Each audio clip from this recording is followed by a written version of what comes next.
BJP ಸರ್ಕಾರದಲ್ಲಿ. ಆಗ ನಮ್ಮ ವೇತನ ಏರಿಸಿದ್ರು. ಬೊಮ್ಮಾಯಿಯವರು ಏನು ಮಾಡಿದ್ರು, ಬಡ್ಜೆಟಲ್ಲಿ ಹಣ ಇರಲಿಲ್ಲ. ಆಮೇಲೆ ನಮ್ಮದು ಕೂಡ ಹಾಗೆ ಮುಂದುವರೆದಿದೆ.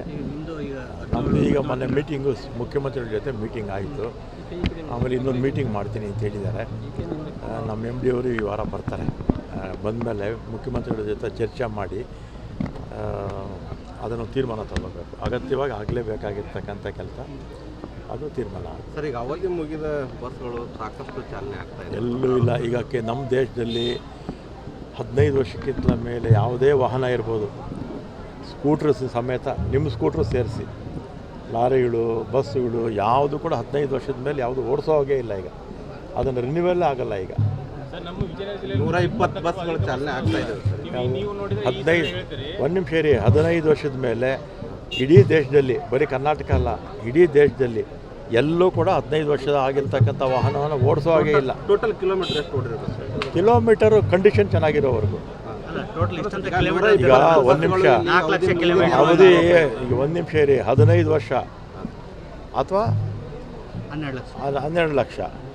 ಆಮೇಲೆ ಕಂಡೀಷನ್ ಚೆನ್ನಾಗಿದ್ದರೆ ಓಡಿಸ್ತೀವಿ. ಈಗ ಪ್ರೈವೇಟ್ ಆಪ್ರೇಟರ್ಸು 20 ಲಕ್ಷ ಕಿಲೋಮೀಟ್ರ್ ಓಡಿಸ್ತಾರೆ. ಯಾರು private operators 20 lakh kilometre, 25 lakh kilometre ಓಡಿಸ್ತಾರೆ. ಕೇಳಿ, ಇಲ್ಲೇ ಲಾರಿಗಳೆಲ್ಲ ಎಷ್ಟು ನಿಲ್ಲಿಸ್ತಾರೆ? 20-25 ಲಕ್ಷ ಓಡಿಸಲ್ವ ನೀವು? ಇನ್ನೂ ಜಾಸ್ತಿ ಓಡಿಸ್ತಾರೆ ಅವರು. ಆಮೇಲೆ ಬಸ್ಸಸ್ಸು ಒಂದು ನಿಮಿಷ ಬಸ್ಸಸ್ಸು ಕಂಡೀಷನ್ ಆಗಿರಬೇಕು. ಆಮೇಲೆ ಹಿಂದೆ ಎಲ್ಲ ರಸ್ತೆಗಳು ಚೆನ್ನಾಗಿರ್ತಿರಲಿಲ್ಲ. ಈಗ ರಸ್ತೆಗಳು ಎಲ್ಲ ಕಡೆ ಕೂಡ ಚೆನ್ನಾಗಿದೆ. ಆಮೇಲೆ ನಮ್ಮ ಬಸ್ಸುಗಳು ರೀಫರ್ಬಿಶ್ಮೆಂಟ್ ಅಂತ ಮಾಡ್ತೀವಿ.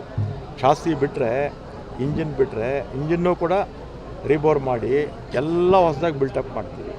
ಬಸ್ಸಸ್ ಕಂಡೀಷನ್ ಚೆನ್ನಾಗಿರೋದ್ರಿಂದ ನಾವು ಆಮೇಲೆ ಈ ವರ್ಷ ಇನ್ನೂ 700 ಬಸ್ ಕೊಡ್ತೀನಿ. ಕಲ್ಯಾಣ ಕರ್ನಾಟಕಕ್ಕೆ ಇನ್ನೂ 700 ಬಸ್ಸು. ಹೋದ ವರ್ಷ 1200 ಬಸ್ ಕೊಟ್ವಿ. ಎಷ್ಟು? ಹೋದ 2 ವರ್ಷದಲ್ಲಿ 1200 ಬಸ್ ಕೊಟ್ವಿ. ಈಗ ಮತ್ತೆ 700 ಬಸ್ ಕೊಡ್ತೀವಿ. ಆಮೇಲೆ ನಿಮ್ಗೆಲ್ಲರಿಗೂ ಕೇಳಿದ್ರೆ ಆಶ್ಚರ್ಯ ಆಗ್ಬೋದು, 19ರಿಂದ 23ವರೆಗೂ ನಮ್ಮ MD ಇಲ್ಲೇ ಇದ್ದಾರೆ, ರಾಚಪ್ಪ, ಕಲ್ಯಾಣ ಕರ್ನಾಟಕದ MD. 4 ವರ್ಷದಲ್ಲಿ ಒಂದು ಬಸ್ಸು ಕೊಟ್ಟಿರಲ್ಲ ಅವರು, BJP ಅವರು. ಅದರಿಂದ ಬಸ್ಸುಗಳು ಸ್ವಲ್ಪ ಹಳೆ ಥರ ಕಾಣಿಸುತ್ತೆ ನಿಮಗೆ. ಈಗ ಹೋದ ವರ್ಷ 2 ವರ್ಷದಲ್ಲಿ 1200 ಕೊಟ್ವಿ. ಈ ವರ್ಷ ಮತ್ತೆ 700 ಕೊಡ್ತಾಯಿದ್ವಿ. ಸರ್, ಪೊಲಿಟಿಕಲ್ ಮಂಗಳೂರು ಸುಹಾಸತೆ ಹಿಂದೂ ಕಾರ್ಯಕ್ರಮ ಹತ್ಯೆ ಪ್ರಕರಣ ಸಾಕಷ್ಟು ಈಗ ಒಂದು ಏನಾಗಿದೆ ಗೊತ್ತಾ, ನಾನು ಗೃಹ ಮಂತ್ರಿ ಆಗಿದೆ. ಅಲ್ಲಿ ಒಂದು ಕೈ ತಟ್ಟಿದ್ರೆ ಚಪ್ಪಾಳೆ ಶಬ್ದ ಬರುತ್ತಾ? 2 ಕೈ ತಟ್ಟಿದ್ರೆ ಚಪ್ಪಾಳೆ ಬರೋದು. 2 ಕಡೆಯವರು ಇವರೆಷ್ಟು ಸಂಖ್ಯೆಯಲ್ಲಿ ಮರ್ಡರ್ಗಳು ಮಾಡಿದಾರೋ ಅವರು ಅಷ್ಟೇ ಸಂಖ್ಯೆಯಲ್ಲಿ ಮಾಡ್ತಿದ್ದಾರೆ.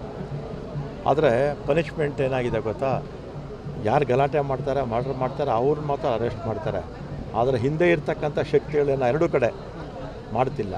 ಮಾಡದೇ ಇರೋದ್ರಿಂದ ನಾನು ಹಿಂದೆ ಗೃಹ ಮಂತ್ರಿ ಆಗಿದ್ದಾಗ ಯಾರ್ಯಾರು ಇದ್ರ ಹಿಂದೆ ಇದ್ದಾರೆ ಅವ್ರನ್ನೂ ಸೇರಿಸಿ ಕೇಸ್ ಫಿಟ್ ಮಾಡಿ ಅಂತ ಹೇಳಿದ್ದೆ. ಬಶೀರ್ ಕೇಸಲ್ಲಿ, ದೀಪಕ್ ರಾವ್ ಕೇಸಲ್ಲಿ ಫಿಟ್ ಮಾಡಿದ್ರು. 5-6 ವರ್ಷ ಮರ್ಡರ್ಗಳು ನಿಂತೋಗಿತ್ತು. ಈಗ ಮತ್ತೆ ಪ್ರಾರಂಭ ಆಗಿದೆ. ಯಾಕಂತ ಸರ್, ಈ ಕಾಂಗ್ರೆಸ್ ಸರ್ಕಾರ ಬಂದಾಗ ಹೆಚ್ಚಿನ ಇಲ್ಲಪ್ಪ. ಈಗ ಇವರಿಗೆ ಸುಹಾಸ್ ಶೆಟ್ಟಿಗೆ ರೌಡಿ ಶೀಟರ್ ಯಾರ ಕಾಲದಲ್ಲಿ ಆಗಿದ್ದು? BJP ಅವ್ರ ಕಾಲದಲ್ಲೇ ರೌಡಿ ಶೀಟರ್ ಮಾಡಿದ್ದು. ನಮ್ಮ ಕಾಲದಲ್ಲ. ರೌಡಿ ಶೀಟ್ ತೆಗೆದಿದ್ದೆ BJP ಅವ್ರ ಕಾಲದಲ್ಲೇ, ಅವ್ರ ಕಾಲದಲ್ಲೇ. ಇಲ್ಲ ಸರ್, ಪ್ರೀ ಪ್ಲಾನ್ಡ್ ಆಗಿ ಓಪನ್ ಆಗಿ ಮಾಡೋಣ. ಪ್ರೀ ಪ್ಲಾನ್ಡ್ ಇವರು ಮಾಡ್ತಾರೆ, ಅವರು ಮಾಡ್ತಾರೆ. ನಾನು ಹೇಳಿದಲ್ಲ, ನಾನು ಗೃಹ ಮಂತ್ರಿ ಆಗಿದ್ದಾಗ ಹೇಳಿದ್ದೆ, ಇವ್ರದ್ದೊಂದು ಭಯೋತ್ಪಾದಕರ ಫ್ಯಾಕ್ಟ್ರಿ, ಅವ್ರದ್ದೊಂದು ಭಯೋತ್ಪಾದಕರ ಫ್ಯಾಕ್ಟ್ರಿ, 2 ಫ್ಯಾಕ್ಟ್ರಿ ಇದೆ ಅಂತ ಹೇಳಿದ್ದೆ. ಅಲ್ಲಿ 2 ಕಡೆ ಇದ್ದಾರೆ. ಏನು ಯಾರೇನು ಕಮ್ಮಿ ಏನೂ ಇಲ್ಲ. ಒಂದು ಕಡೆ ಹಿಂದೂ ಸಂಘಟನೆಗಳು, ಇನ್ನೊಂದು ಕಡೆ ಇವರು ಮುಸ್ಲಿಂ ಸಂಘಟನೆಗಳು. ಇಬ್ಬರು ಇದ್ದಾರೆ. ಇಬ್ಬರು ಮಾಡಿಸ್ತಾ ಇರ್ತಾರೆ. ನೀವು ಚರಿತ್ರೆ ತಗೊಳ್ಳಿ. ಮಂಗಳೂರಲ್ಲೇ ಈ ರೀತಿ ಮಂಗಳೂರು, ಸೌತ್ ಕೆನರಾದಲ್ಲಿ ವಿಶೇಷವಾಗಿ ನೀವು ಚರಿತ್ರೆ ತಗೊಳ್ಳಿ. ಈ ಕಡೆಯವರು ಎಷ್ಟು ಜನ ಸತ್ತವ್ರೆ, ಆ ಕಡೆ ಎಷ್ಟು ಜನ ಸತ್ತವ್ರೆ ಅಂತ. ನಾನು ನಗ್ನ ಸತ್ಯ ಅಂತ ಒಂದು ಪುಸ್ತಕ ಬಿಡುಗಡೆ ಮಾಡಿದ್ದೆ ನಾನು ಗೃಹ ಮಂತ್ರಿ ಆಗಿದ್ದಾಗ.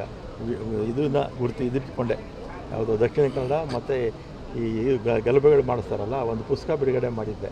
ಅದನ್ನು ಬೇಕಾದ್ರೆ ನಿಮಗೆ ಕಳಿಸ್ತೀನಿ. ಸರ್, ಈಗ ಸರ್ಕಾರ ನಿಮ್ಮದೇ ಇದೆ, ಏನಾದರೂ ಈಗ ಯಾರೇ ತಪ್ಪು ಮಾಡಲಿ, ಈ ಕಡೆಯವರು ಇರ್ಬೋದು, ಆ ಕಡೆಯವರು ಇರ್ಬೋದು, ಶಿಕ್ಷೆ ಆಗಬೇಕು. ಆಮೇಲೆ ಗಲಾಟೆ ಮಾಡಿದವ್ರಿಗೆ ಶಿಕ್ಷೆ ಅಲ್ಲ, ಗಲಾಟೆ ಮಾಡಿಸ್ತಾರಲ್ಲ ಹಿಂದೆ ಇದ್ದು ಬ್ಯಾಕ್ಗ್ರೌಂಡು, ಈಗ ಅವ್ರಿಗೆ ಅವ್ರ ಕುಟುಂಬನಲ್ಲಿ ಯಾರು ನೋಡ್ಕೊಳ್ತಾರಪ್ಪ? ಆಮೇಲೆ ಅವರು ಜೈಲಿಗೆ ಹೋದಾಗ ಯಾರು ನೋಡ್ಕೊಳ್ತಾರಪ್ಪ? ಆಮೇಲೆ ಅವ್ರಿಗೆ ಲಾಯರ್ಗಳು ಯಾರಪ್ಪ ಇಟ್ಕೊಳ್ತಾರೆ? ಪೋಷಣೆ ಎರಡೂ ಕಡೆ ಹೇಳೋದು ಪೋಷಣೆ ಇದೆಯಲ್ಲ, ಬ್ಯಾಕ್ಗ್ರೌಂಡ್ ಇದೆಯಲ್ಲ, ಈ ಕಡೆನೂ ಇದ್ದಾರೆ ಆ ಕಡೆನೂ ಇದ್ದಾರೆ. ಯಾರು ಏನು ಹರಿಶ್ಚಂದ್ರರಲ್ಲ. ಗ್ಯಾರಂಟಿ ನ್ಯೂಸ್, ಸುದ್ದಿ ಖಚಿತ, ನ್ಯಾಯ ನಿಶ್ಚಿತ.